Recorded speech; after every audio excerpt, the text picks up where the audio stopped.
സംഘപരിവാർ പ്രസ്ഥാനമായ വിശ്വഹിന്ദു പരിഷത്തിൻ്റെ ഒരു പോഷക സംഘടനയാണ് വിധി പ്രകാശ്. അതായത് ലീഗൽ സെല്ല്, ബി.ജെ.പിയുടെ മറ്റുമൊക്കെ ലീഗൽ സെല്ലിന് സമാനമായിട്ടുള്ള ഒരു സംഘടനയാണ് വിധി പ്രകാശ്. വിധി പ്രകാശിൻ്റെ ഒരു യോഗം കഴിഞ്ഞ ദിവസം ദില്ലിയിൽ ചേരുകയുണ്ടായി. ആ യോഗത്തിൻ്റെ ഏറ്റവും വലിയ പ്രത്യേകത എന്തെന്ന് ചോദിച്ചാൽ, റിട്ടയർഡ് ആയിട്ടുള്ള സുപ്രീം കോടതിയുടെയും ഹൈക്കോടതിയുടെയും 30ഓളം ജഡ്ജിമാർ ഈ യോഗത്തിൽ പങ്കെടുത്തിരുന്നു.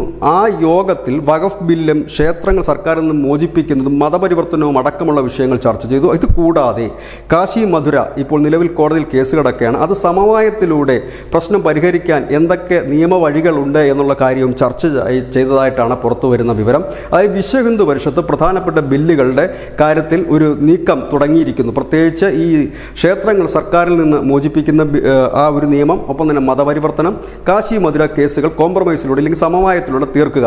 അയോധ്യ കേസിലും ഇത് നമ്മൾ കണ്ടതാണ്. അയോധ്യ കേസിൽ സംഘപരിവാറിൻ്റെ വിവിധ സംഘടനകൾ ഒരു സമവായ നീക്കം നടത്തിയിരുന്നു. ഏതായാലും വളരെ വലിയ ഒരു നീക്കം തന്നെ എന്ന് പറയേണ്ടി വരും. 2019 തൊട്ട് 24 കാലഘട്ടം വരെ ഇത്തരത്തിലൊരു നീക്കങ്ങൾ നടന്നിരുന്നില്ല എങ്കിൽ ഇപ്പോൾ വിശ്വഹിന്ദു പരിഷത്ത് മുൻകൈ എടുത്തുകൊണ്ട് അതിനുള്ള നിയമവഴികൾ ആലോചിച്ചുകൊണ്ട് മുൻപോട്ട് നീങ്ങുകയാണ്. News desk news India Malayalam.